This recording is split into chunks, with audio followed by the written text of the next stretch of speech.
우리는 나음을 받았도다. 아멘. 우리는 지금 고난 주간을 보내고 있습니다. 고난 주간을 어떻게 보내고 계신가요? 고난 주간을 잘 보내는 것은 하나님의 말씀과 함께하는 것이라고 생각합니다. 그런 차원에서 오늘도 이렇게 하나님의 말씀을 사모하며 예배 자리에 나오신 우리 성도님들을 환영합니다. 오늘은 고난에 대해서 말씀을 나누고자 합니다. 오늘 말씀을 준비하는 가운데 예전에 이런 말이 유행했던 것이 생각났습니다. 꽃길만 걷자라고 하는 말입니다. 이 말은 좋은 일만 생기기를 바란다고 하는 그런 비유적 표현입니다. 그런데 과연 날마다 좋은 일만 생기는 것이 정말 좋은 일인가? 여러분의 인생에 고난이 한 번도 없고 날마다 좋은 일만 일어나는 것이 좋은 일일까요? 만약 꽃길만 걷는 것이 정말로 좋은 일이라면 그리스도인인 우리에게 왜 고난이 생기는 것일까요?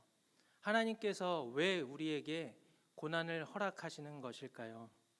많은 그리스도인들이 고난에 대해서 잘못된 이해를 가지고 있습니다. 고난당하면 하나님의 사랑을 불신합니다. 하나님께서 나를 사랑하시는데 어떻게 나에게 이런 고난을 주실 수 있는가? 이런 불신의 질문을 쏟아냅니다. 또 고난이 마치 죄 때문에 생긴 것으로만 인식하는 그런 잘못된 생각들도 있습니다. 이러한 생각은 욥의 세 친구를 통해서 알 수 있습니다. 그러나 사랑하는 성도 여러분, 고난을 당했다고 해서 절대로 하나님의 사랑을 의심하지 마십시오. 그리고 고난을 당했을 때 욥의 친구들처럼 누군가 나를 정죄할지라도 그런 말에 흔들리지 마시고 오직 하나님만을 신뢰하고 의지하시기를 바랍니다. 고난은 그들의 말처럼 죄를 지어서만 당하는 것이 아닙니다. 오늘날 세상 사람들이 갖고 있는 고난에 대한 생각은 어떠할까요? 인생에서 고난과 역경을 마주하는 방법이라고 하는 제목의 한 인문학 강연에서 한 연사가 말했던 것은 고난은 모든 사람들이 당한다는 것이었습니다. 또 불교에서는 고난을 뭐라고 말하느냐? 고난은 능력을 키울 수 있는 기회라고 말합니다. 사는 것은 다 공부거리다, 수행거리다, 그리고 나날이 행복하길 바란다 라고 말합니다. 이러한 강연들을 듣고 난 사람들의 반응은 고난을 기회로 받아들이고 나아가겠다는 것입니다. 이것이 과연 고난의 좀 전에 말씀드렸던 불신자들이 말하는 고난의 의미를 말했던 강연자나 스님은 오랜 시간 동안 인생을 살아오면서 자신이 겪었던 것들을, 경험한 것들을, 삶을 통해서 깨달은 것들을 나누었습니다. 물론 이것이 많은 사람들에게 공감을 줄 수는 있을지 모릅니다. 그러나 그 메시지는 결코 성경이 말하는 고난의 의미는 아닙니다. 성경에서 고난하면 떠오르는 몇몇 인물들이 있습니다. 바로 요셉과 욥입니다. 우리는 이 인물들을 통하여서 고난의 의미가 무엇인지 제대로 알 수 있습니다. 요셉이 17살에 애굽으로 팔려가서 애굽에서 종살이를 하다가 13년의 세월이 지나 30세에 애굽의 총리가 되었습니다. 세상에서 말하는 인생의 성공자가 된 것이죠. 그런 그가 총리가 된 후에 고난에 대해서 어떻게 말합니까? 요셉은 모두가 다 고난 당한다. 그러니까 포기하지 말고 좌절하지 말아라. 반드시 성장할 것이다. 또 반드시 성공할 것이다. 이렇게 결론 내지 않습니다. 요셉의 결론은 이것입니다. 창세기 45장 7절에서 8절을 우리 한번 같이 읽겠습니다. 하나님이 큰 구원으로 당신들의 생명을 보존하고 당신들의 후손을 세상에 두시려고 나를 당신들보다 먼저 보내셨나니 그런즉 나를 이리로 보낸 이는 당신들이 아니요 하나님이시라. 하나님이 나를 바로에게 아버지로 삼으시고 온 집의 주로 삼으시며 애굽 온 땅의 통치자로 삼으셨나이다. 아멘. 암에 걸렸던 한 목사님께서 이런 말씀을 하시더라고요. 고난에 대해서 객관과 주관은 완전히 다르다. 누군가 암에 걸렸다는 그 이야기를 들었을 때 하나님만 바라보라고 하는 그런 말들을 할 수 있지만 그것이 나에게 직접 주관으로 나에게 그 일이 닥쳤을 때는 절대로 하나님이 보이지 않는다는 것입니다. 그러면서 하는 말씀이 고난을 이해하려 하지 말고 하나님을 믿으라라고 말합니다. 우리에게 이해할 수 없는 일이 많을 수 있는데 이해를 붙잡으면 믿음으로 갈 수 없다라고 말합니다. 우리는 하나님 믿고 가는 거라고 말합니다. 그럼 무엇을 믿는 걸까요? 모든 일에는 하나님의 섭리가 있어. 하나님이 날 사랑하는 것은 틀림없어. 여기에도 은혜가 있어. 하나님을 믿을 만한 근거는 너무나도 많다는 것입니다. 그래서 결론은 받아들이면 이해할 수 없는 고난도 다 넘어갈 수 있다고 말씀합니다. 욥의 고난도 마찬가지입니다. 그의 모든 재산과 가축 그것을 넘어 개인의 건강까지도 욥은 하루아침에 모든 것을 다 잃었습니다.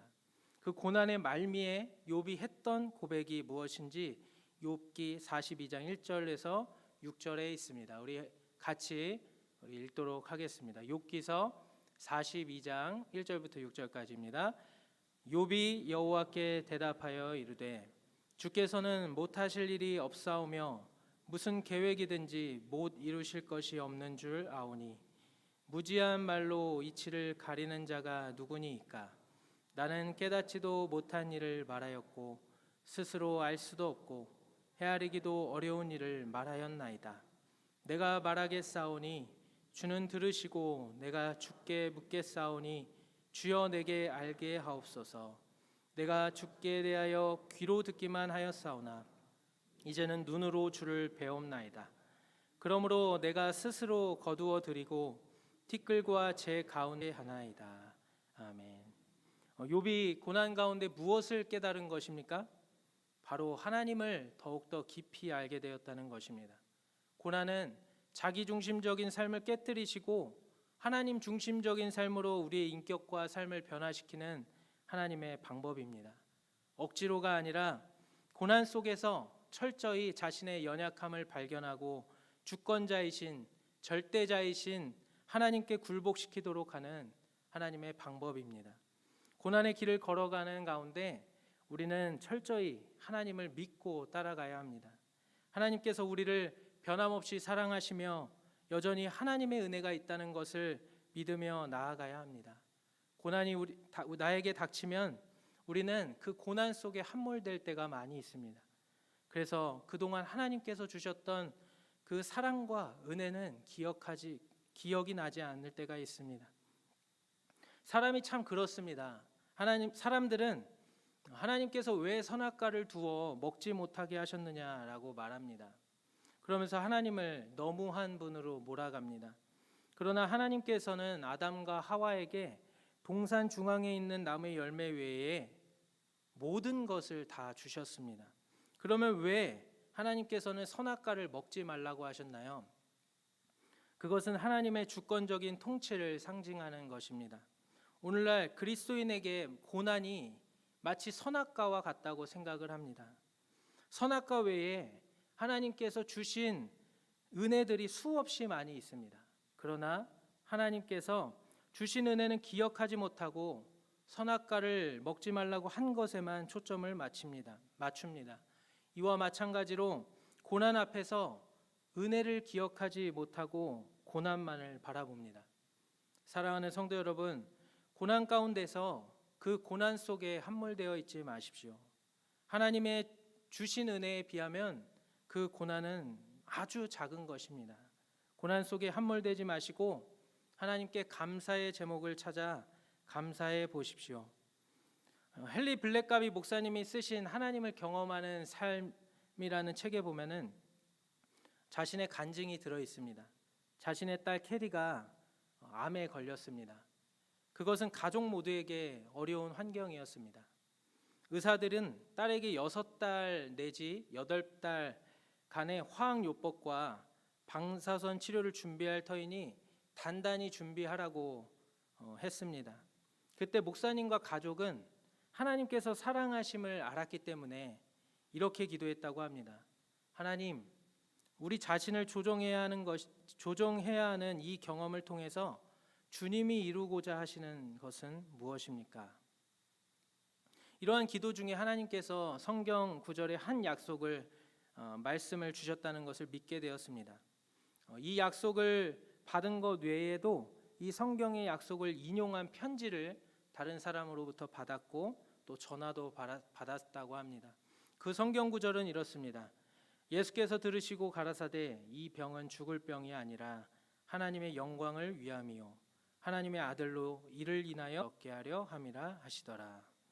목사님은 자신의 인생을 이 진리에 조정하고 하나님께서 이 환경을 어떻게 그분의 영광을 위해 쓰시는가를 주목하여 보기 시작했습니다.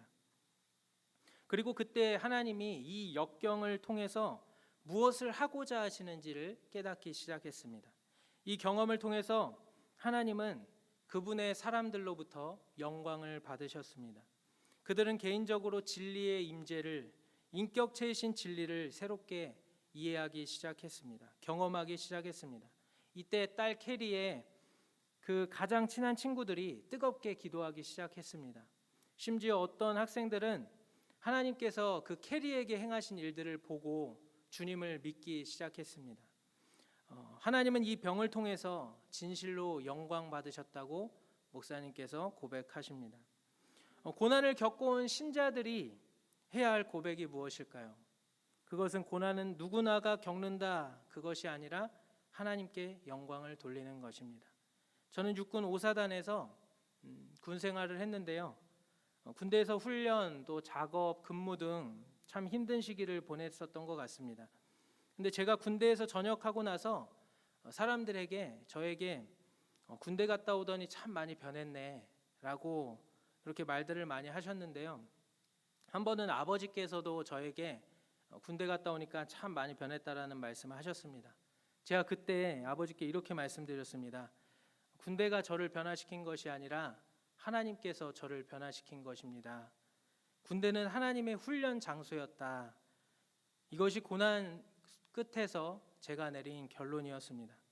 바울이 육체의 가시를 없애달라고 하나님께 기도할 때 하나님께서는 그 기도를 응답하지 않으셨습니다. 그런데 바울이 그때 깨달은 것이 무엇입니까? 고린도후서 12장 7절에 여러 계시를 받은 것이 지극히 크므로 너무 자만하지 않게 하시려고 내 육체에 가시 곧 사탄의 사자를 주셨으니 이는 나를 쳐서 너무 자만하지 않게 하려 하심이라. 그런데 이것만이 아니라 하나 더 있습니다. 고린도후서 12장 9절입니다. 나에게 이르시기를 내 은혜가 내게 족하도다. 이는 내 능력이 약한 데서 온전하여 짐이라 하신지라. 그러므로 도리어 크게 기뻐함으로 나의 여러 약한 것들에 대하여 자랑하리니 이는 그리스도의 능력이 내게 머물게 하려 함이라. 이것이 바로 바울이 고난 속에서 깨달은 결론입니다.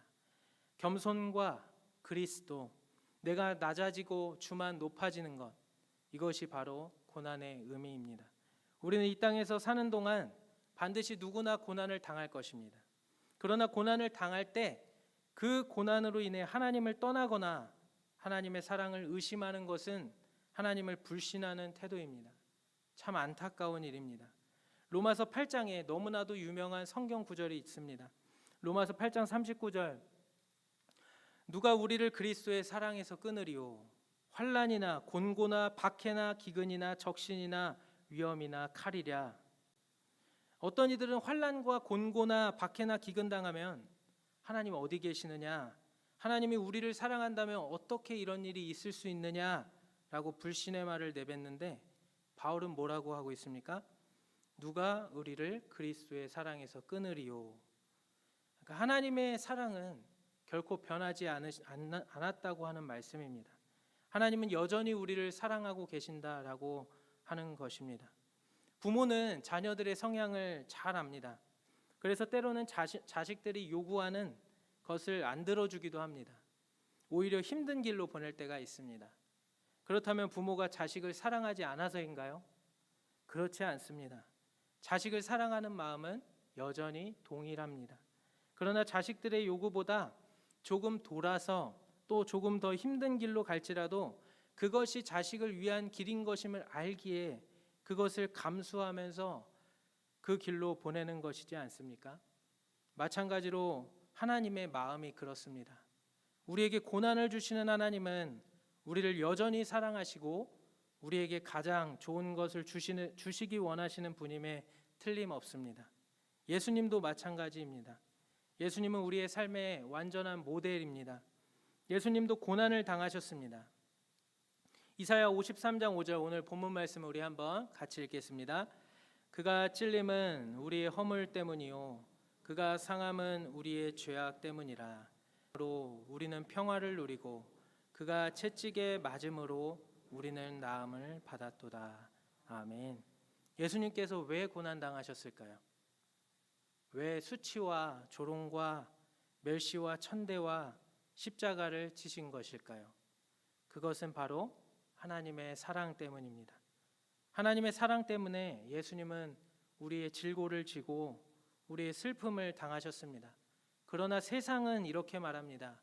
이사야 53장 4절 하반절 말씀입니다. 그는 징벌을 받아 하나님께 맞으며 고난을 당한다.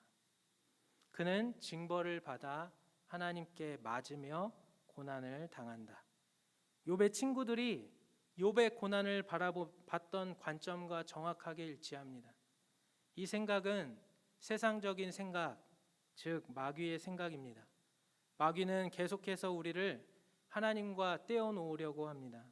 마귀가 얼마나 무서운지, 그 거짓과 술수가 얼마나 능한지, 마귀가 얼마나 하나님의 말씀을 교묘하게 바꾸어서 우리를 미혹시키고 있는지 우리는 잘 모릅니다. 만약 그것을 제대로 알고 하나님의 전신갑주를 다 착용하고 있지 않겠습니까? 진리의 허리띠와 믿음의 방패와 구원의 투구와 성령의 검을 들고 항상 기도하며 깨어있지 않겠습니까? 실제로 그렇게 깨어있지 않는 성도들은 그렇게 마귀에게 속아 넘어가 하나님을 떠납니다. 고난 속에서 이런 생각에 넘어지는 것입니다. 하나님은 나를 사랑하지 않아.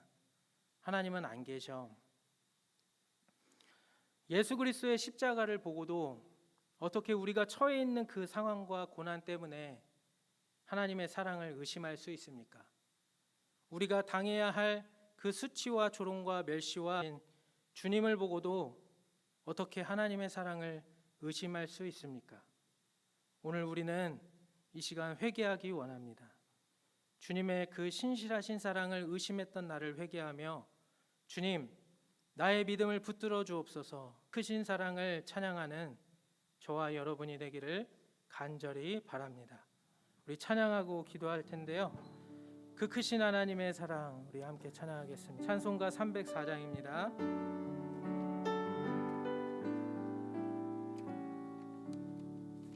그 크신 하나님의 사랑 말로 다 형용 못하네.